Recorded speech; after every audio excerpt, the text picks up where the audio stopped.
Hey everyone, Nami here, and in today's video I'm going to be talking to you about credits, specifically how to never run out of them again no matter where you are in Warframe.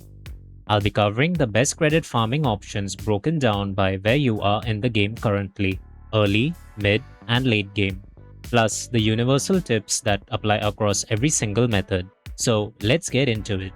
Before we get into specific missions, there are a few things that affect credits across the board, which I think you should know first.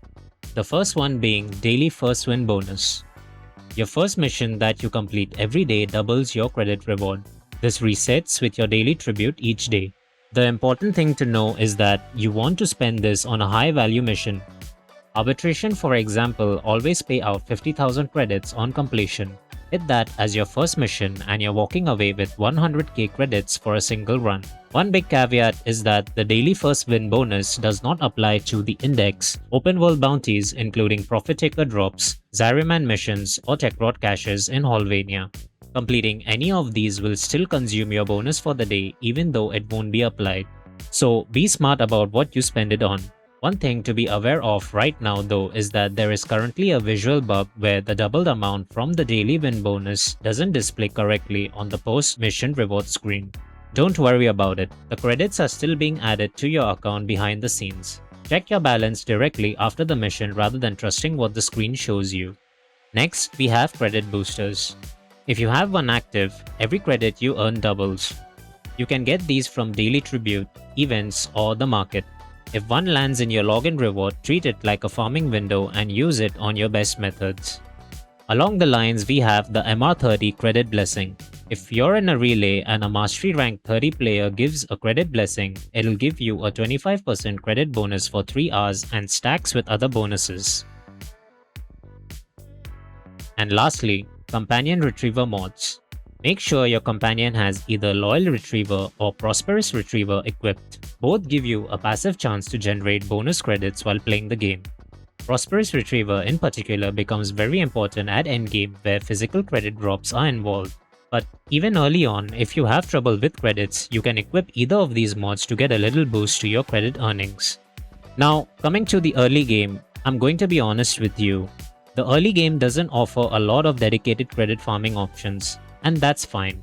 The best thing you can do is keep progressing through the star chart naturally.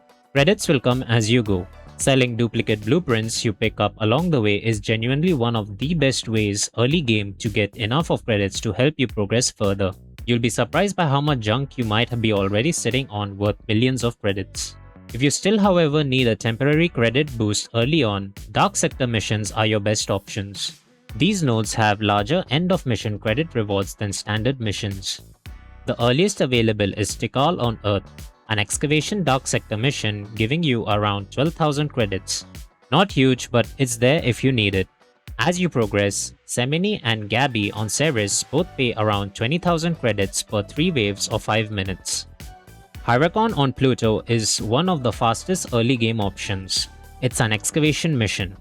You just have to complete one excavator and extract. That's about 20,000 credits in under 4 minutes. These are all temporary tools for when you specifically need credits right now. Once you unlock the Index, you'll leave all of these behind. Now, once you've completed the Glass Gambit quest and unlocked Neptune, the Index opens up and this is the dedicated credit farming method for mid-game players. The Index is a Corpus Arena mission on Neptune where you eliminate enemies, collect the green points they drop and bank them. There are 3 risk tiers: low, medium and high. High risk is the one that is going to be worth your time. It costs 50,000 credits to enter but pays out 250k credits per round 1, netting you 200k per round after the wager. A clean run takes around 5 to 6 minutes. Do note that the wager is only subtracted once at the start of the match and will not be subtracted again for choosing to continue on to the next round. However, enemy levels will slowly increase for the duration of the whole match, and if players continue and lose a round, they will forfeit all rewards including those from the previous rounds. A credit booster applies to all rounds played in the Index, meaning you will get 500k for each Index round win. However, the mission progress screen would only show it as 250k. You can further push the numbers by 25% to 625k by getting a credit blessing from an MR30 player at any relay. One tip the community has noted, and this has been consistent in my own runs as well, though I can't fully confirm it yet, is that if you host your index sessions from the dojo or relay rather than your orbiter, you tend to consistently get the open map layout. That specific map is faster and easier to navigate for efficient mission runs. Worth trying and seeing if it holds up for you.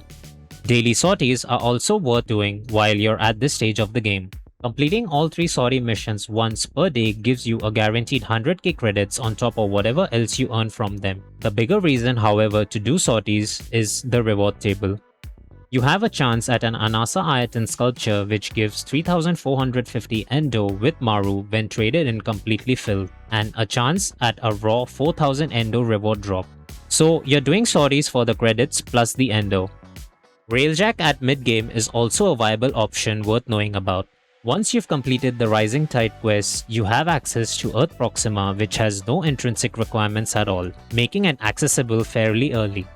Earth Proxima missions typically reward no less than 30,000 to 40,000 credits per completed mission, and completing the full Earth Proxima set of nodes can net over 200k credits total. As you invest intrinsic points and progress to Neptune and Pluto Proxima, which requires rank 3 and rank 5 intrinsics respectively, the per mission credit payout climbs to no less than 50,000 per mission. The key advantage Railjack has over the Index at this stage is that the daily first win bonus does apply to Railjack missions.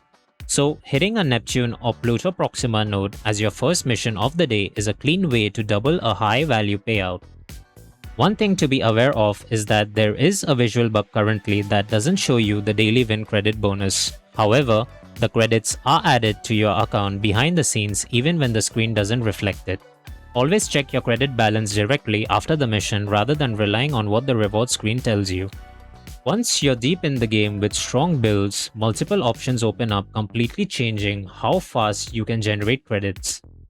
Before we get into the 2 biggest ones, I want to talk quickly about Railjack at this stage. Veil Proxima is the final and most demanding Railjack region, requiring rank 7 intrinsics to access.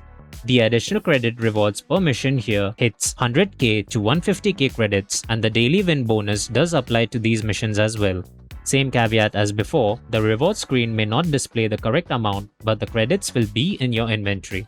If you're already running Veil content for other reasons, this is a clean way to stack a huge credit bonus onto your first run of the day.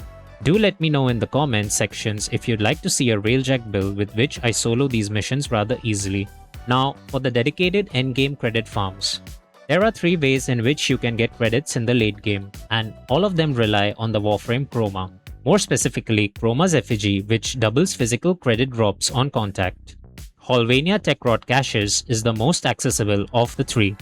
Each Tech Rod safe you open gives a base payout of 100k credits as a physical drop. With Chroma's effigy active, that becomes 200k.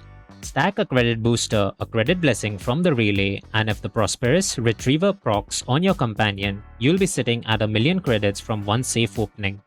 For conditions, the easiest approach is to look for an active Shell Cracker bounty in Holvania. This bounty marks the safe on your map automatically as soon as you enter the mission, so you can go straight to it without any searching. That's the recommended way to do this farm, especially when you're starting out. If possible, do it on tier 5 or tier 6 bounties, as you would then even have a chance of getting Endo into the mix, though it's not that important. If the Shellcracker bounty isn't available, you can still find the safe manually in other mission types. It just takes more time hunting through the map. In my experience, it can be a bit tedious unless you've already memorized all the possible safe spawn locations, in which case you don't need the bounty at all. One important note, safes cannot spawn in exterminate missions. The 2 best mission types for this would be capture first and then survival.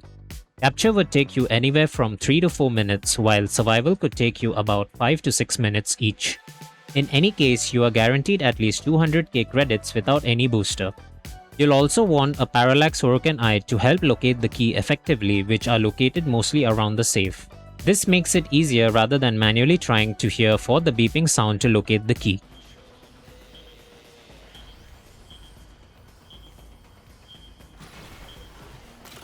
The second method in the late game is Profit Taker.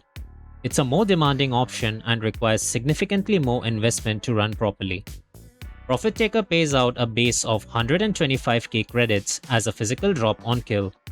Similar to the Tekrot safes, with the full booster stack of Chroma's effigy, Credit Booster, Credit Blessing, and Prosperous Retriever, you could get 1.25 million for one Profit Taker kill. To access Profit Taker, however, you need to be at the old mate rank with Solaris United on Fortuna, after which you gain access to the fight at Phase 4 in the briefing table.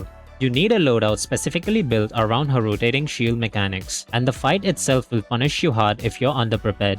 This is not something you can casually walk into without the right build and knowledge of how the mechanics work. A decent run would take you anywhere from 3 to 4 minutes.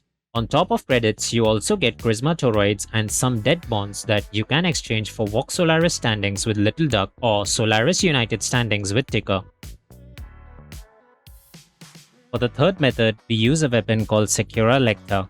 Secura Lecta is a whip with a passive that drops additional credits scaling with your mastery rank for each enemy you eliminate with the weapon. At MR8, it gives an average of 2x credits from kills and caps out at 4x credits at MR18. The late game version of Secura Lecta farming, specifically paired with Chroma, in a dedicated setup is genuinely the best credit generation method available in the game currently if you're willing to invest the time to learn it. It has a real learning curve and you'll need to understand why the setup works and what you're doing at each step, not just following a checklist blindly. I'm not going to walk through the full method in this video, but I will link both a written breakdown and a video in the description that explains it well. If you want the absolute ceiling on credit farming and you're prepared to put in the practice, that's the link to click. And just a note for players who aren't in a position to run Holvania or Profit Taker on a given day. Maybe the right bounty isn't up or you just don't feel like dealing with Profit Taker. The Index is always there as a reliable fallback even at endgame. With an optimized build, you can clear high-risk rounds in 5 minutes or less, and at that pace, it's still a very respectable credit farm. It's not the ceiling, but it's consistent, always available, and never requires you to wait on a bounty rotation or set up a specific build. Don't count it out just because stronger options exist. Before we wrap up, one more thing worth knowing that a lot of players completely miss is that once you've completed Chains of Harrow, every week you can visit Paladino at Iron Wake on Earth and exchange 10 Riven Slivers for 150k credits. If you've been doing Steel Path or any content that drops Riven Slivers regularly, you're likely sitting on more than you need. Turning those into 150k credits once a week is completely passive income that costs you nothing you were using anyways. And that's all the ways I know about farming credits right from early to late game. If this video helped you out, please leave a like as it genuinely helps the channel out. And if you're not subscribed yet, hit that subscribe button and turn on notifications for more Warframe guides like these. If you have any questions, feel free to leave them in the comments below and I'll do my best to answer them. Until next time, stay grindy Tenno, keep those credits flowing, and I'll catch you in the next one.